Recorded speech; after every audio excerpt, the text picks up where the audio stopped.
When you need mealtime inspiration, it's worth shopping Kroger for thousands of appetizing ingredients that inspire countless mouth-watering meals. And no matter what tasty choice you make, you'll enjoy our everyday low prices. Plus, extra ways to save, like digital coupons worth over $600 each week and up to $1 off per gallon at the pump with points. So you can get big flavors and big savings.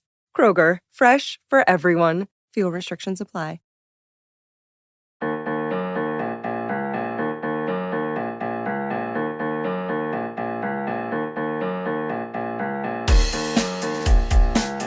Hello and welcome to the Reversing Climate Change podcast. I'm Ross Kenyon. I am a carbon removal entrepreneur and involved in climate tech and carbon removal for the better part of a decade. I am your host here. Today's show is with an alumna of the podcast from 2019. Allison Wolff is the founder and CEO of Vibrant Planet. Vibrant Planet, when we met in 2019, you can go back and listen to the episode. I'll put it in the show notes if you want to go check it out. But Christoph and I did it. They've come so far since we've spoken. Vibrant Planet now has dozens of employees, millions of acres under management. Their software analyzing and making suggestions to prevent wildfire is being used by utilities, agencies, insurers to understand and mitigate risk.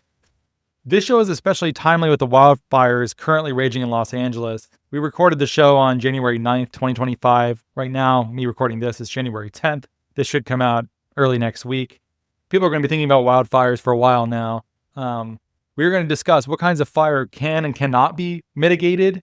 Some physical geographies are just more susceptible to this, especially if you have fire suppression at such a high amount and for so long that when other climatic conditions converge upon it, whether it's a lack of humidity, high winds, dryness, all of these things together really, there's a limit to how much one can mitigate. Some of these areas might just be not safe for human habitation at this point, which is a really important thing to consider. But a lot of Allison's work is in areas where on the margin changes can be made to make human habitation in line with a healthy ecosystem that requires fire to some extent, can be done in a way that is good for both the ecosystem, its inhabitants, including the humans, and making sure that undue risk to life, property, and ecosystems is not experienced.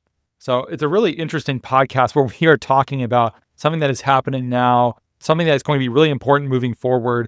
And the cool thing about data here, by the way, something I really want you to take away from this show is that everyone talks about how important it is when an insurer pulls out of an entire state. That is a very big red flag that the insurance company is waving, saying that for whatever reason, we just can't do business here. That's a surprise when that happens. Insofar as that is a result of just property risk being too high to be insured, you're going to see more insurers use better data that's more granular, that is going to find ways of saying, okay, it's not just California as a whole that can't be insured. It's maybe just this zip code. And maybe it's not even the entire zip code. Maybe it's certain streets or certain homes or certain properties within the zip code that can be insured and cannot be insured. And once you're able to get that much more granular, that is going to change how we live in environments. Because if you have a house, if you're listening and you own a house, you know that you essentially can't not have property insurance. You basically have to have it. The average person who is a property owner, that is the biggest financial asset in their life. The idea of only owning the land underneath it and the house going up in smoke represents the loss of the majority of the equity in the property as a whole. And one just essentially needs property insurance. Not having it is really a risk.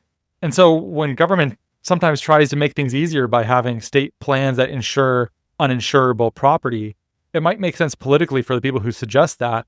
But it's also one of those funny cases where the market is essentially telling people it isn't safe to be here right now. You probably should not. And so I love what Allison is doing, because as we get better data, insurers can make better decisions that will allow us to decrease our risk overall and better protect people where they live. And we will theoretically, I think there's good reason to think this is the truth, over time, this should reduce the amount of intersection one has with natural disasters.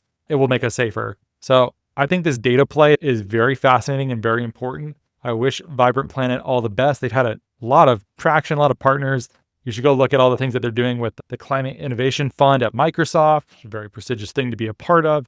They have real customers that are oftentimes big and older organizations too that are prestigious that you would know.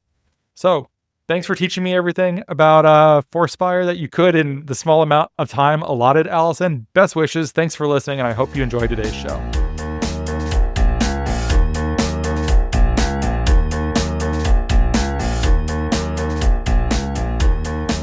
Allison, thanks for being back on the show. It's been, I think, 6 years or so since we spoke at GreenBiz.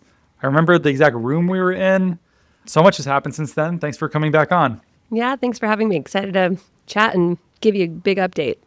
Big updates indeed. Before we get to you specifically and Vibrant Planet, we should probably just talk about the fires in Los Angeles right now. I'm sure it's something that everyone is asking you about. I have a hard time understanding, given how valuable that real estate is, if we can't protect land like that from wildfire. What hope is there for us? How does it even happen in an area that you would think if anyone could protect themselves against this known risk, it'd be there?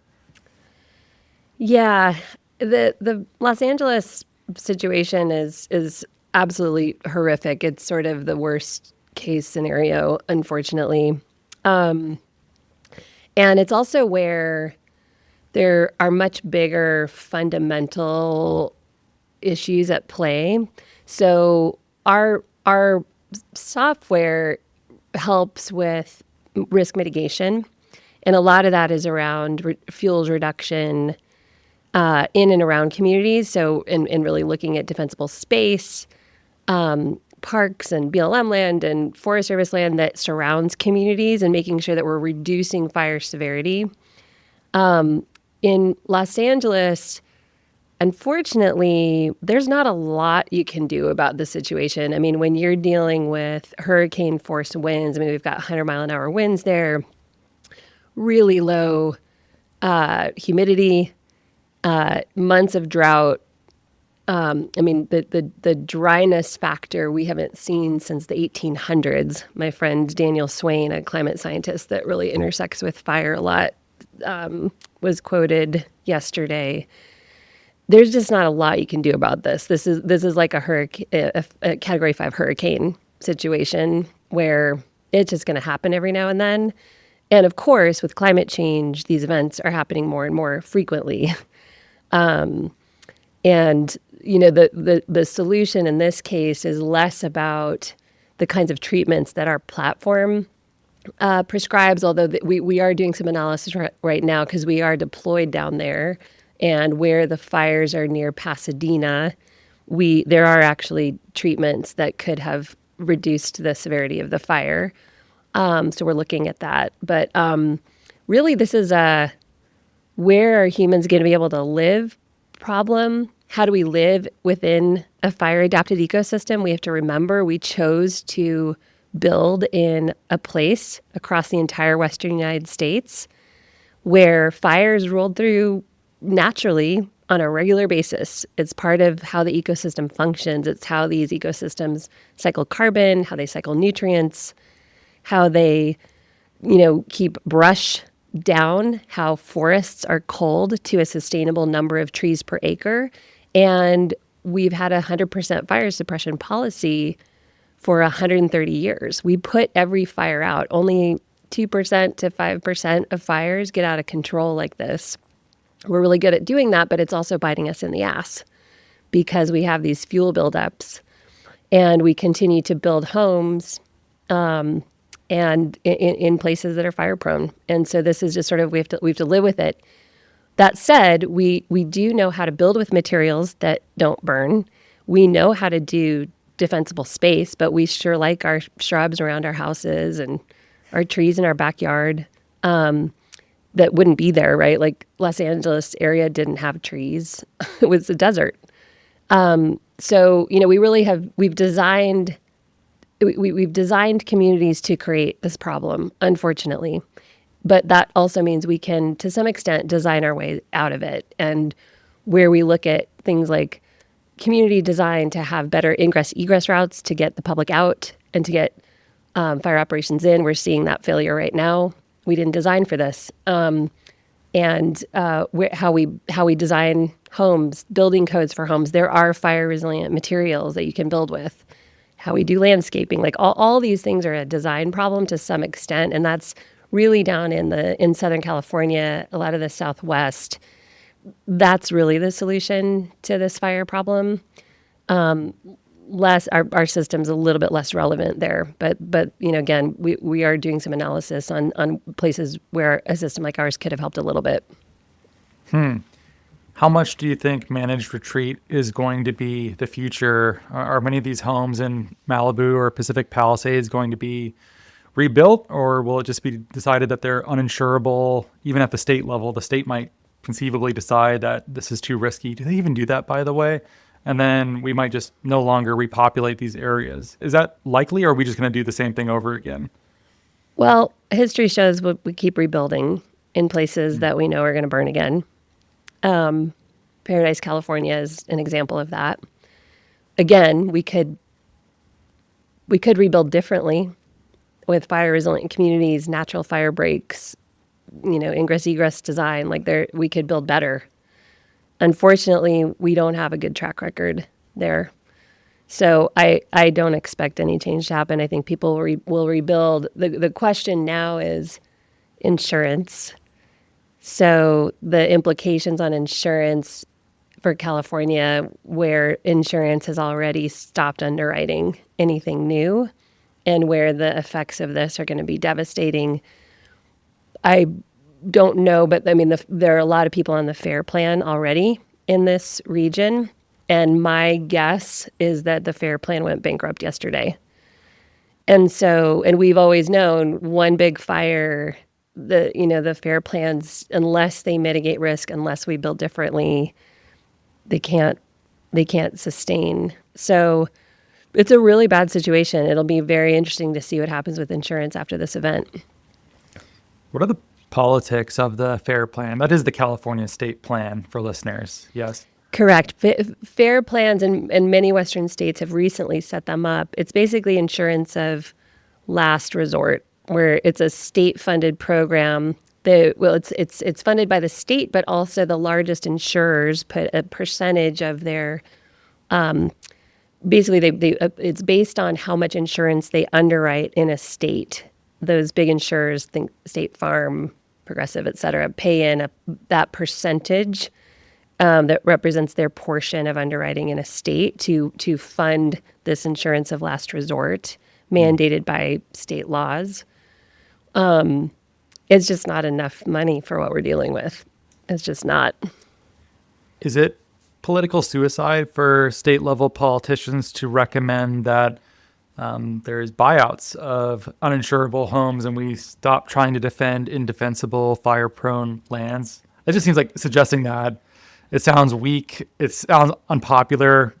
Did you read Jake Biddle's The Great Displacement? Have you read that book? I have not. It is on a short list of books I would like to read. List. That's good. It got promoted. Yeah, there's always growing this list. But a lot of it's about flood and just trying to use funds to get people to get out of floodplains, which predictably flood with some regularity. It's just no longer safe for people to live in a lot of these areas. And so what do you do where you're putting other people's lives at risk trying to rescue them when things go wrong? There's a lot of consequences to this, but California homeowners, they're an influential group, both in terms of how they structured property taxes there. And I can't imagine telling them you basically need to go. You're not getting reelected if you do that, I think.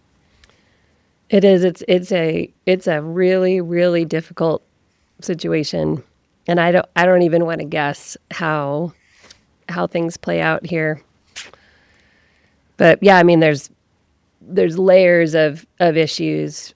Water, obviously, to Southern California, with the draw on the Colorado River, that used to run to the Gulf of Mexico, right? Like we're at the limits of the system now.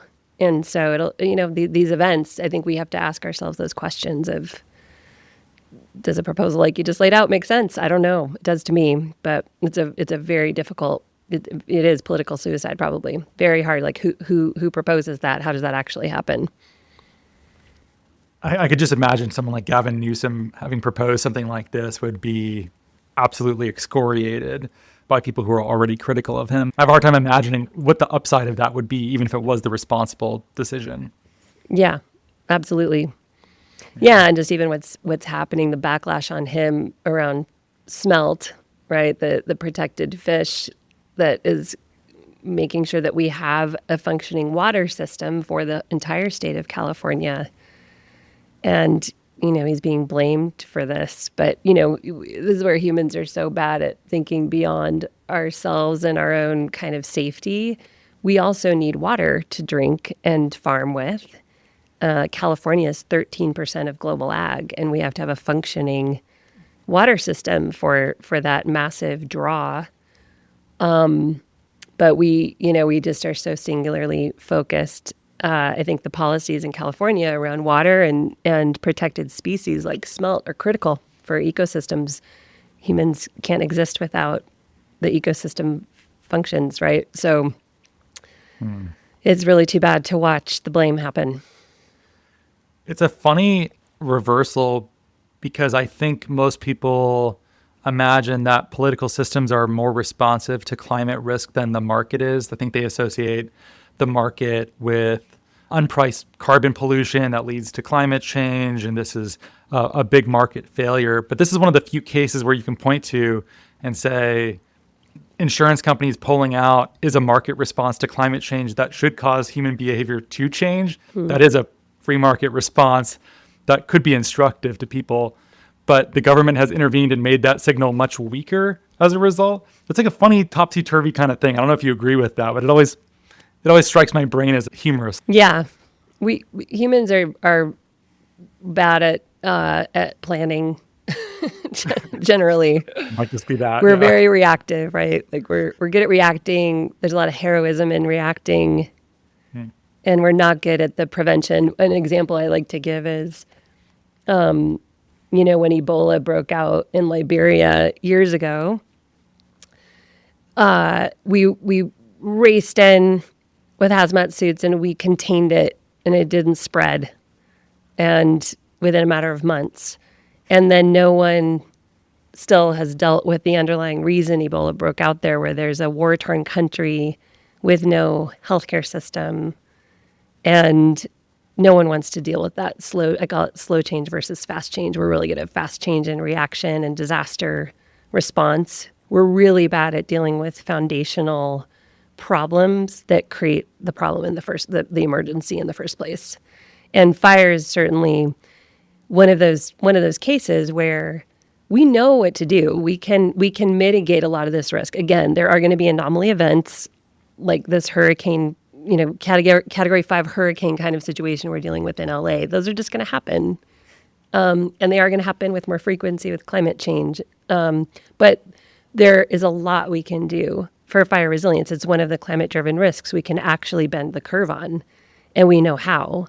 We know how to build. We know how to design communities. We know how to mitigate risk to reduce fire severity in wildlands around communities so that when a fire is coming towards a town, it's moving slower. You can set up a fire operation to defend the community. We know how to do that. We know how to harden homes in defensible space. We have to do it. We have to decide to do it, and it's proactive versus reactive. And that's a shift that humans are going to have to embrace. And I do think insurance is going to drive that behavior change. I'm watching it right now. Let's reintroduce Vibrant Planet because it has been so many years. When we spoke, it was very, very early. I think you were still trying to figure out exactly what kind of product you were going to offer.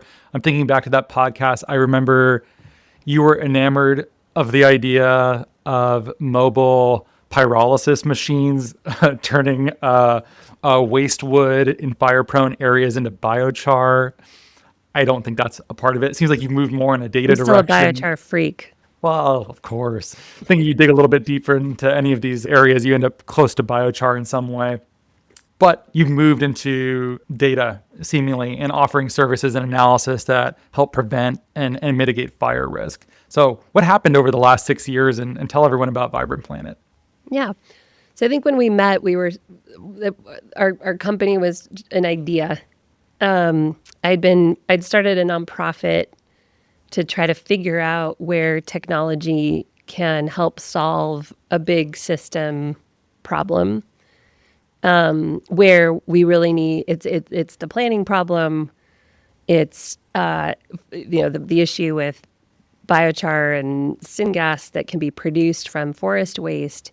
What I saw back then was that industry is not investable without supply certainty.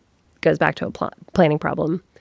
We can't unlock nature-based climate solutions and fire-adapted landscapes without really good data and certainty on that commodity supply, basically, right? That we can assure markets that the carbon's going to be there, that the water service that we can unlock water markets around is going to be there. Biodiversity as well, right? Like none of those markets are going to happen until you solve the planning problem and the certainty problem. And so that was really what I discovered in this exploration I was in when we first talked in the nonprofit. I saw a clear need to harness state-of-the-art technology, the cloud, which seems so basic. Planning, there were no cloud-based planning tools for natural resource management or fire risk mitigation 6 years ago, believe it or not. No one had harnessed machine learning really yet, or AI. And so I saw a clear path to launching a data-driven, science-driven technology platform to inform decision-making. And so that's what we spun up. We spun a public benefit corp out of the nonprofit. The nonprofit is now a data commons, and we develop really killer data on the for-profit side, and then we make those data products available via the data commons. And then the nonprofit also develops other data sets. We're taking on some work with tribes, for example, to think about indigenous science and data directly through the nonprofit.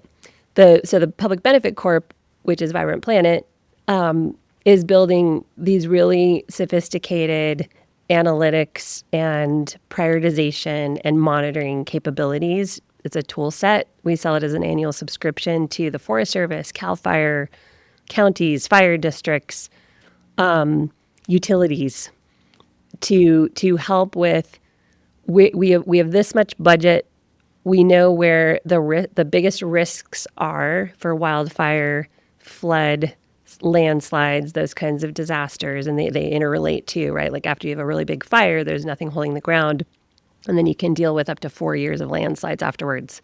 Think about like there's a big fire in Glen Canyon in Colorado, I-70, major commerce, throughput there.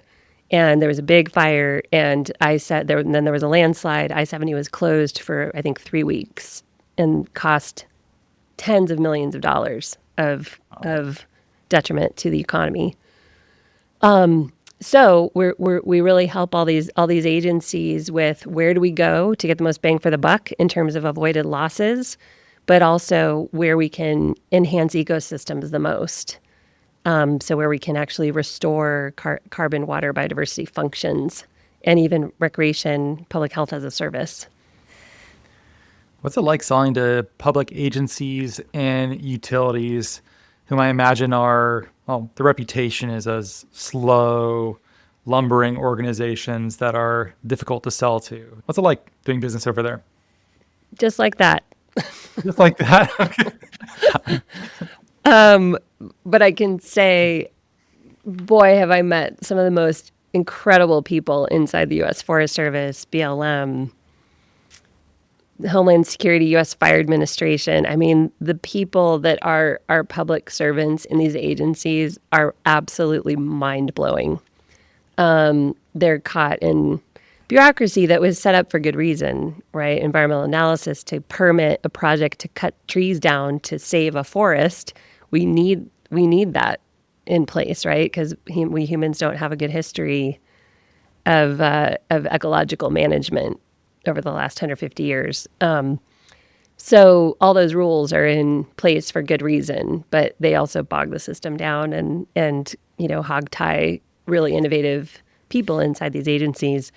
So we've managed to really prove ourselves, and the key with these agencies is creating proofs of concept. And so over the last several years, we've done that continuously in different contexts.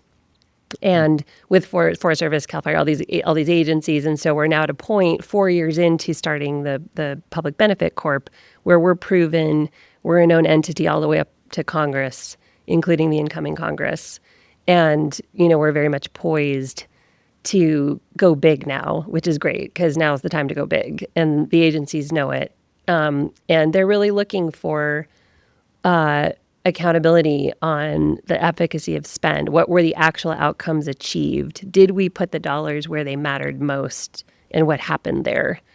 And that's where technology comes in and can really help answer that question.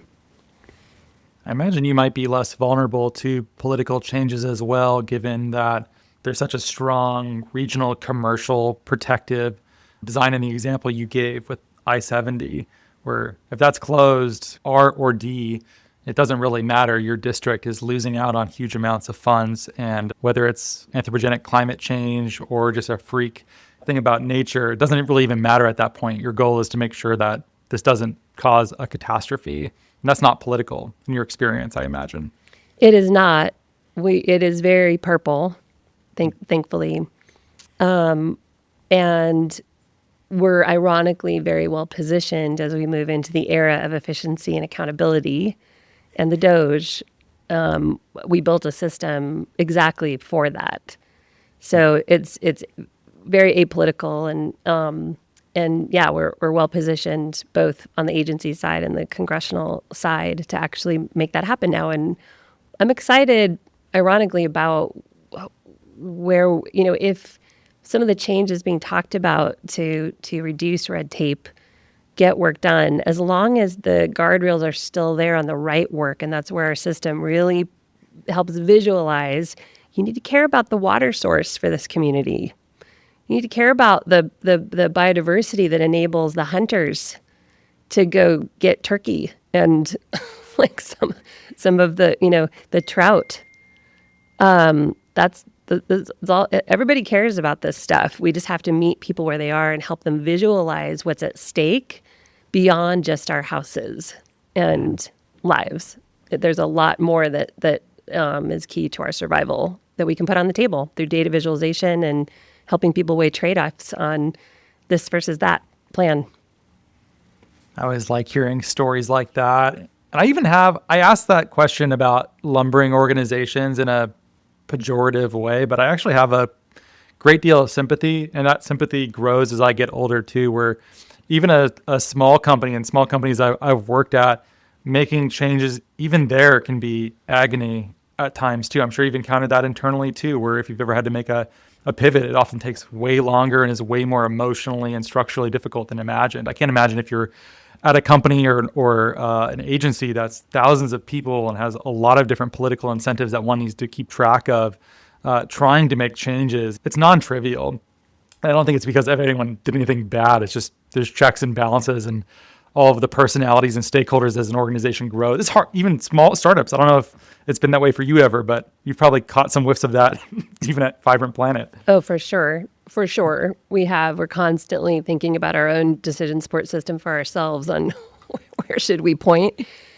But yeah, I mean, that was what we built the system for, where it's impossible when you're thinking about interrelated issues and where you pull on one string and there's a lot of unknowns on the other strings that come with that string, right? So if you're optimizing a plan as a big private landowner for carbon finance, there a lot of other strings come with that, right? And you get fire benefit if you're doing it right. You get water benefit. You get biodiversity benefit. You're also protecting the town downwind or downstream.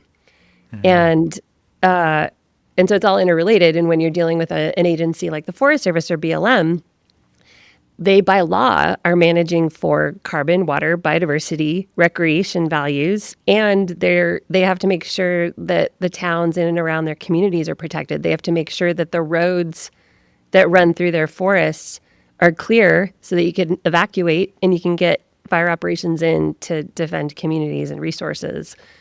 So they have to manage for multiple objectives. And so you can imagine in a collaborative setting, and this is where fire, there's a herd immunity kind of mentality you have to have. Like if I do defensible space around my house, but you don't around your house, my house is still going to burn. And that's the case at bigger scales too, where if Forest Service is next to BLM, is next to a big rancher, is next to a town, all of those actors have to be engaged and they have to get to a consensus-driven plan to deal with the combined risk for everybody. And the only way to get through that kind of process where you have your own values that you care about or are mandated to manage for is if you visualize the trade-offs and you help people see where they actually agree. And where they don't agree, they can give them more information to negotiate that, right? Like if you have a spotted owl nest, which is protected by law, next to a neighborhood, like we basically, our system helps find the places where like no brainer, we all agree on this area. We've got an issue here with this owl nest in this neighborhood. Let's game out what we do in this for this part of the plan. And using data and data visualization and the ability to understand trade-offs, which is what our system does for these difficult decisions, it was the glaring need when we started the company. Even if you were unable to help an environment like West LA, there are plenty of other communities that on the margin, your services are quite valuable for people determining how to act. Is that how you might characterize it? LA, probably not so good, but other places. Yeah, again, LA is more of a kind of city planning, really thinking about how we build. Like, I hope we build back. If we build back, we will build back, but we're building with different materials down there and different community design. But, take one of our oldest areas of work is in the Tahoe National Forest and with Placer County. And Truckee, people are familiar with Truckee. If you've ever skied in the Lake Tahoe area, you've come up I-80 to Truckee and turned right from the Bay Area. We've been working there ever since the beginning of the company, and a lot of work's been done in this region. And Placer County has the most structures at risk of fire in the state of California, and it's a forested community. And the team there and the fire district have worked in the Forest Service because the town kind of meanders through the Tahoe National Forest. They've worked incredibly well together, in part using our system to coordinate where are we going to put our resources to protect it's a massive county. And so, yeah, it's a shining example of what's possible. And now we're looking at insurance solutions in the region where high value assets, think utilities in the area, the airport in Truckee, and communities like HOAs, like Tahoe Donner is the second largest HOA in the country, where we actually have achieved herd immunity, and we can show pre and post risk mitigation analytics on the risk profile change. There's a lot of innovative insurance carriers that want to underwrite that because it's possible. Like the risk has been reduced. We can verify the number of structures that are no longer at risk, and that's underwritable. And even recreation assets, right, like ski areas and hiking trails, you can insure that. So we're very excited about the lever that insurance is going to have on the behavior change that we were talking about, and we're really starting to play that out now in some of the communities where the work has happened.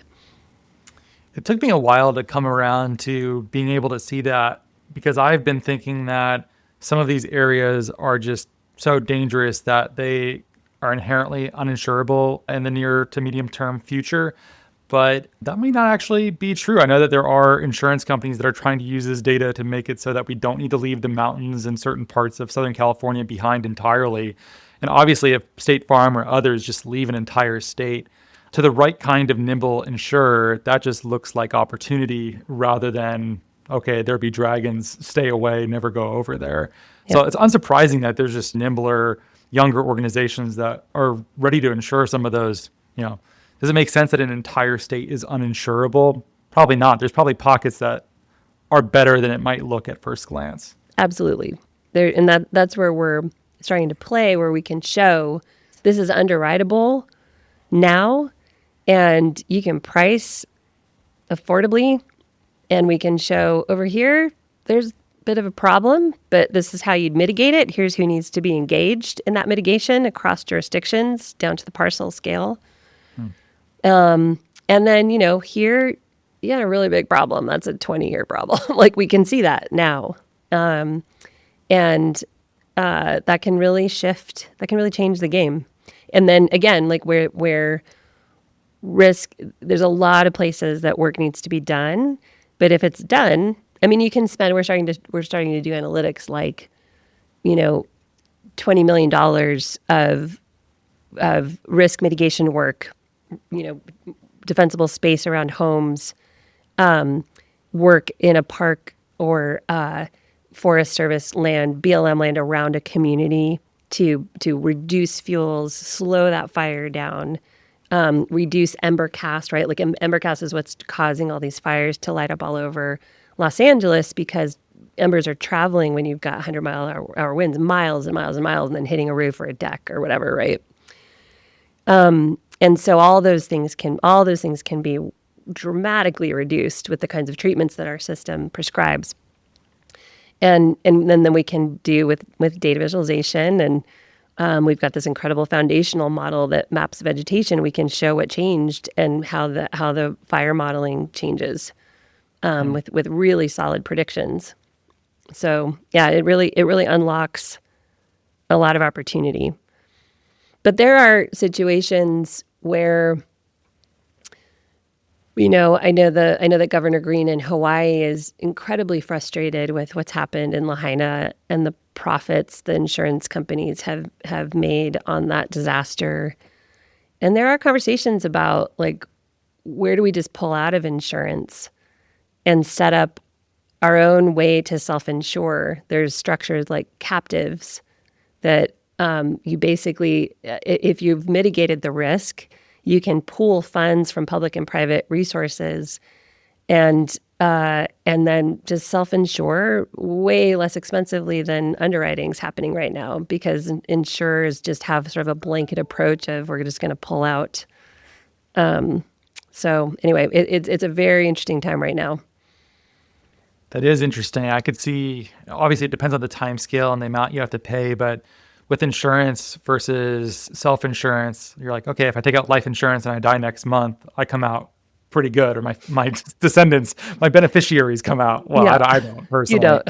But yeah, obviously, if you have to pay premiums in perpetuity to maintain Lahaina's fire risk versus we invested some of that money up front, reduced the risk, and now the money that would go to premiums is either never taxed in the first place, so people get to spend it in the way that they choose, or the government has it and they're able to do something for the public benefit. At some time scales, that sounds like a great idea. I wonder why that isn't more common, or maybe it is and I just don't know about it. It's about to be. It's about to be. Oh, well, just because the FAIR plans are just no longer going to be solvent? Yeah. Wow. Yep. Okay. Tell me more. Texture that a little bit with how you imagine this is going to look moving forward. Well, you think about, like, FAIR plans it's a pool of money. One big disaster, that pool of money is gone. And you can imagine for the people paying into those pools, realizing the level of risk. We've passed this point of no return. And unless we bend the curve on risk. And that's, again, where it's possible with fire. It's hard with hurricanes. But with fire, we can absolutely do something about this. And that's where the behavior change comes in and where innovation happens. And we are there squarely with what we have seen with Paradise and Lahaina. Now, Los Angeles, we have to change something, and I think it's become very, very clear. And a lot of Western states have very recently set up departments of insurance and FAIR plans, and they're watching what's happening in California right now and going, "Oh shit, how's this going to work?" So yeah, I think a lot of innovation is going to continue to be sparked. Do you just think that flood and or hurricane risk is less mitigatable than fire risk? Is that what you were implying? Yeah. Yeah. Oh, Why do you think that is? Well, hurricanes, we've kind of done what we've done with the oceans and temperatures. Okay, so the die is just cast with That's ocean. a very, very long-term solution, right? And I know there's all kinds of crazy things being talked about there. We can't really do much about how we've changed the currents of the world's oceans at this point. But with fire, it really comes down to how you build, where you build, how you design a community, and what vegetation you have right around your homes, in your community, and then, again, this broader wildland problem. Just for context, 40 to 60% of land ownership in the Western United States is federal. And where fires start out in wildlands and move into a community, that wildland to structure type of fire transfer, we can do something about the wildland. Again, like where we can reduce that severity by removing fuels, getting to a historically appropriate, but also future appropriate number of trees. Again, fire used to roll through, like where I live in the Sierra Nevada, every 5 to 15 years, fire rolled through everywhere with lightning, and there was cultural fire. Tribes burned every inch to cultivate medicinal plants and to clear brush to hunt more effectively for thousands of years. And we had lightning fires, and we didn't have red retardant being shot out of planes to put them out. There was constantly fire, and that cleaned up the forest. It kept the inappropriate number of trees per acre, and of course, we didn't have a lot of buildings in those forests either, and lots of people sparking fires. So there's all these kind of overlapped issues. But we can, basically, if you think about fire, it's sort of like a triangle. At the base of the triangle is fuels and vegetation structure. Then there's climate change, or whatever the climate is of the day. How dry is it? How hot is it? And then there's weather, which is the current weather situation. How much precipitation you've had. What we're seeing in LA are these 100-mile-an-hour winds. It's like the moment of the day, right? The science is very clear. If you change the bottom of that triangle, if you change the fuels around, and fuels are both built infrastructure and vegetation, so you can change the vegetation structure to be resilient to fire. In fire-adapted ecosystems, they want fire, but it has to be the right kind of fire. Not catastrophic fire, right? It needs to be more low intensity and regenerative fire. And that's where our system can help get us there with fuel treatments and prescribed fire and, applying goats to eat up vegetation and brush and stuff like that. And then around homes, we can make sure, if you've got bushes planted around your house, they're 5 to 10 feet away from the house, not right up against the house. And making sure you don't have a whole forest right next to your home, right? So that's really what our system does. And then there's, what are you building with? That is also fuels. If you have a shake roof, that thing's going to burn like crazy when an ember hits it. If you have a wood deck, if you have a propane tank in your backyard, those are all really big problems. And so it goes back to the design problem and how we build. Well, Allison, what's next for Vibrant Planet? What are you going to be thinking about working on in the near future? At the moment, we are very focused on pathways for how we scale in the state of California with CAL FIRE, with other states that we're in conversations with, and with some of the federal agencies like the Forest Service and BLM, where we can deploy our system to really help at broader scale. Today, we are deployed in about 40 million acres in 6 states. And so we're really hoping to expand upon the work we've done and where we've proven ourselves with those big agencies. We are going to continue to grow our work supporting counties and fire districts on community wildfire protection planning, often in coordination with Forest or BLM or other agencies. And then we're hyper-focused on really tuning front-end applications for utility resilience to help reduce liability in the fuel bed where they can spark fires, and also risk to their infrastructure. Utilities are really big landowners and infrastructure managers and owners, and they are also having a hard time with insurance in a lot of states, and so they're very concerned about risk to them, in addition to reducing liability where they're getting fined billions of dollars for starting fires. And so we've got a whole utility play that really tunes our application specifically for what they need.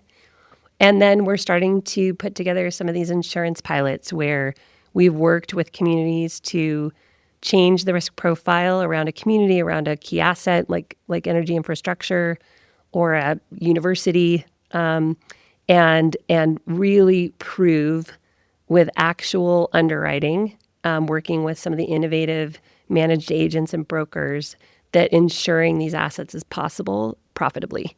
And so starting to really catalyze a change in the insurance industry, kind of from the grassroots up, give that industry a kick in the pants, basically. Thanks so much for being here. I'm glad we had a chance to reconnect and catch up with Vibrant Planet. Yeah, thanks for having me again. Fun conversation as always.